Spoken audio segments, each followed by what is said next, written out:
নমস্কার বন্ধুরা, কল্পনার গল্প কথাতে তোমাদের সবাইকে অনেক অনেক স্বাগত জানিয়ে একটা রেসিপি নিয়ে আজকে চলে আসলাম। এটা হলো শঙ্কর মাছ। আর শঙ্কর মাছ খেতে কিন্তু খুবই টেস্টি হয়। আর আমি জানি সবাইকার মতনই রান্না করো। আমি কিভাবে করি আজকে তোমাদের সাথে সেটাই শেয়ার করব। আমি খুব সিম্পলভাবে করি, কিন্তু খেতে খুবই ভালো হয়।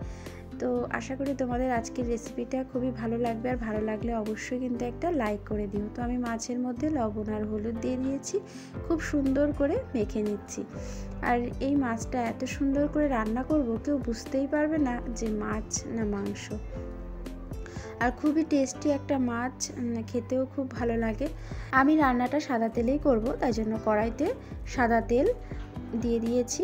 তেলটা মোটামুটি গরম হয়ে গেছে। এবার আমি একটা একটা করে মাছ তেলের মধ্যে দিয়ে দেব। তেলের মধ্যে যে কটা ধরবে আমি দিয়ে দেব। দুবার করে ভেজে নেব মাছগুলো। তো প্রথমে যে কটা ধরছে দিয়ে দিচ্ছি। আর এই মাছগুলো খুবই হালকা করে ভাজবো, কারণ কড়া করে মাছ ভাজলে মাছের টেস্ট কিন্তু নষ্ট হয়ে যায়। তো আমি এপিট ওপিট করে উল্টিয়ে মাছগুলো হালকা লাল করে একটু ভেজে নিচ্ছি। দেখো মাছগুলোকে আমি উল্টে দিচ্ছি। আর এই মাছ কিন্তু বাচ্চারাও খেতে পারবে। খুব সুন্দর টেস্টি একটা মাছ, খেতেও বেশ ভালো লাগে।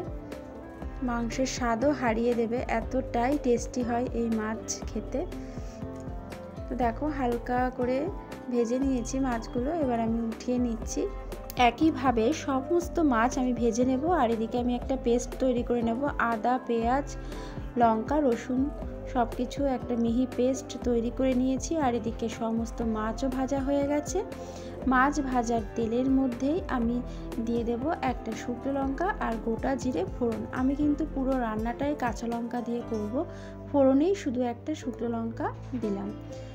ফোড়নটা ভাজা হয়ে গেলে তারপরে আমি দিয়ে দিলাম পেঁয়াজ কুচি। পেঁয়াজটাকে হালকা লাল করে ভেজে নেব প্রথমে।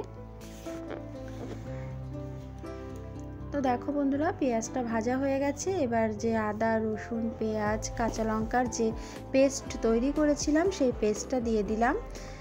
মিক্সির বাটিটা ধুয়ে একটু জল দিয়ে দিয়েছি। এবারে হলুদ গুঁড়ো, ধনে গুঁড়ো, জিরে গুঁড়ো আর দিয়ে দিলাম গরম মশলার গুঁড়ো আর দিয়ে দিলাম স্বাদ মতন লবণ। সমস্ত মশলা খুব সুন্দর করে এবার আমি কষিয়ে নেব। মশলা যত সুন্দর কষানো হবে রান্নার টেস্ট কিন্তু ততটাই ভালো হবে। তো খুব সুন্দর করে মশলাটা প্রথমে কষিয়ে নেব, যতক্ষণ না পর্যন্ত তেল ছাড়ছে ততক্ষণ পর্যন্ত খুব সুন্দর করে মশলাটা কষিয়ে নেব। তো বন্ধুরা দেখো মশলাটা খুব সুন্দর করে কিন্তু কষিয়ে নিয়েছি। এবারে আমি এর মধ্যে দিয়ে দেব আগে থেকে ভেজে রাখা মাছের টুকরোগুলো। তোমরা চাইলে কিন্তু একটু আলুও ভেজে এর মধ্যে দিতে পারো। আমি আলু ছাড়াই করছি, তোমরা চাইলে আলু দিতে পারো। এবার মাছের সাথে মশলা খুব সুন্দর করে কষিয়ে নিচ্ছি। যেভাবে আমরা মাংস রান্না করি ঠিক সেরকমভাবেই কিন্তু রান্না করব, কষিয়ে কষিয়ে। মশলার সাথে মাছটা খুব সুন্দর করে আমি কষিয়ে নিচ্ছি। আর দেখো মোটামুটি কষানো হয়ে গেছে। এবার আমি উষ্ণ গরম জল এর মধ্যে দিয়ে দেব। যেহেতু আমি কষা কষা করব, খুব পাতলা গ্রেভি রাখবো না, তাই জন্য আমি অল্প পরিমাণ জল দিয়েছি। তোমরা তোমাদের পছন্দ মতন জলের পরিমাণ দিয়ে দেবে। আর এখানে উষ্ণ গরম জল দিয়েছি, তাই জন্য সাথে সাথেই কিন্তু ঝোলটা ফুটে উঠতে শুরু করে দিয়েছে। আমি কিন্তু পুরো রান্নাটাই কোনো রকম শুকনো লঙ্কার গুঁড়ো বা শুকনো লঙ্কা ইউজ করিনি, শুধু ফোড়নেই একটা শুকনো লঙ্কা দিয়েছিলাম। তাতেই কিন্তু খুব সুন্দর কালার হয়েছে। ঝোলটা ভালো করে ফুটে উঠলে নামানোর আগে আমি দিয়ে দিলাম আর একটু গরম মশলার গুঁড়ো। ব্যাস, গরম মশলার গুঁড়োটা খুব সুন্দরভাবে ঝোলের সাথে মিশিয়ে নিলাম। আমার রান্না কিন্তু কমপ্লিট হয়ে গেছে। আর দেখো নামিয়ে নিয়েছি, কত সুন্দর হয়েছে কালারটা। আর খেতেও কিন্তু খুব সুন্দর লাগবে।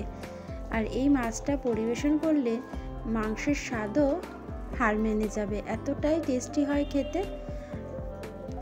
আমি তো আমার নিজের মতন করে এই রান্নাটা করলাম। কেমন লাগলো অবশ্যই কমেন্ট করে জানিও, ভালো লাগলে লাইক করে দিও, যারা নতুন দেখছো তারা চ্যানেলটাকে সাবস্ক্রাইব করে পাশে থাকা বেল বাটনটা অবশ্যই প্রেস করে রাখো, তাতে করে আমি যখনই ভিডিও ছাড়বো সবার আগে তোমার ফোনের নোটিফিকেশানে পৌঁছে যাবে।